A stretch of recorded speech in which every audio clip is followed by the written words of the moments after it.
Después se nos hizo tarde. Los dos nos teníamos que marchar, pero fue magnífico volver a ver a Annie. Me di cuenta de lo maravillosa que era y de lo divertido que era tratarla.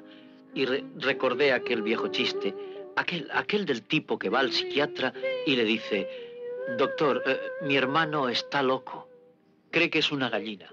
Y el doctor responde: pues ¿por qué no lo mete en un manicomio?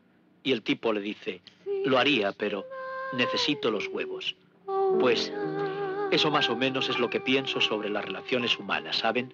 Son totalmente irracionales y locas y absurdas, pero supongo que continuamos manteniéndolas porque la mayoría necesitamos los huevos.